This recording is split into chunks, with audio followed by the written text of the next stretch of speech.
to the success equations. This is the wealth formula from the Bible, from John Kennedy, from Zig Ziglar.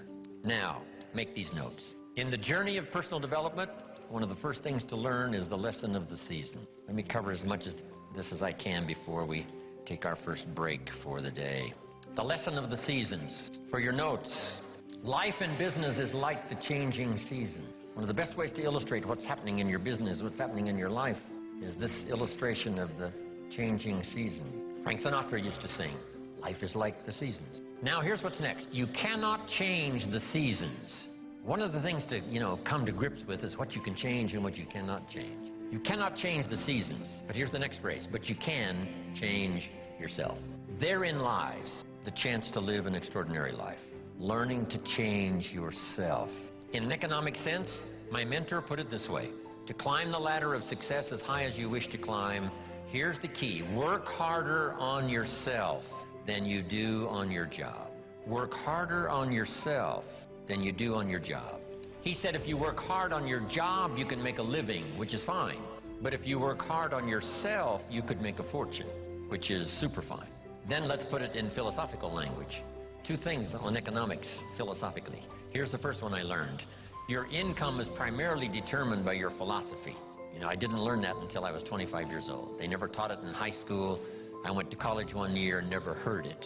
Your income is primarily determined by your philosophy, not the economy. Then when I finally understood that, I got excited about it because I knew I couldn't change the economy, but I was assured that I certainly could change my philosophy, and I did that. And here's the philosophy. Success is something you attract by becoming an attractive person. Success is not something you pursue, it's something you attract. So the key to the better economic future is to become an attractive person with an attractive personality, an attractive list of skills, your knowledge of the marketplace, your ability to deal with a variety of personalities, all of those things that anyone can learn with a bit of study, practice, repetition. So the key is, you cannot change the seasons, but you can change yourself. But let's talk about the seasons, just in a brief outline here. Number one is the winter time. I don't know where we've caught you this weekend. Maybe it's spring for you, maybe it's summer, you're toughing it out, maybe it's harvest, you're cashing it in. If we knew the story, we'd let you lecture, but maybe for some of you, it's one of those winter times. Personal winters, social winters, economic winters, there's a variety. So what about the winter? Make this note, it always comes, so you got to be prepared. Hopefully you've done your homework. You're ready and prepared for this winter more than you were some others that have come into your life where you were less prepared. Make this note of a Bible story. It's very important because it's one of the great lessons of life. I'm an amateur on the Bible, but here's what the storyteller says. There were two nice people. So make the note now, two nice people. Not one good and one evil, but two nice people. However, and that is the drama of life. However, two nice people. However, one built his house on the rock, and the other built his house on the sand. Two nice people. Meaning it's possible for nice people to be casual. It's possible for nice people to be careless. And sometimes you can be careless and lose your life. Not evil, just careless.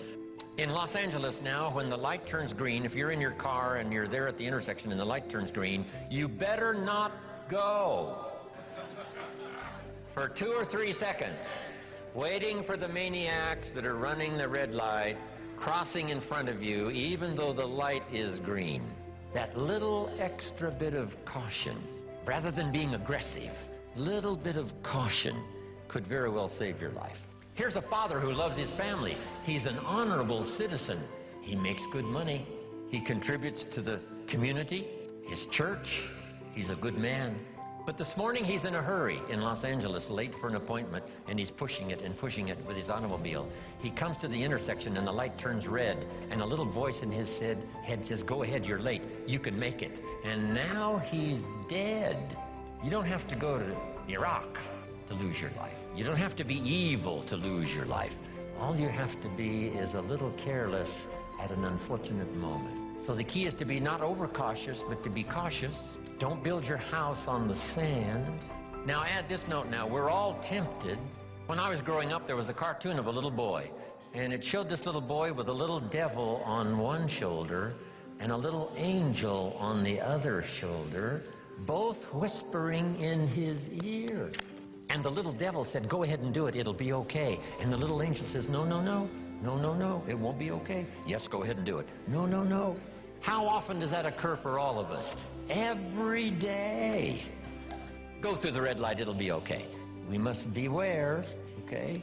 Not to be careless, not to be casual, and build your house on the sand. The same is true with your health. Don't build on the sand. The same is true with your career. Don't build on the sand.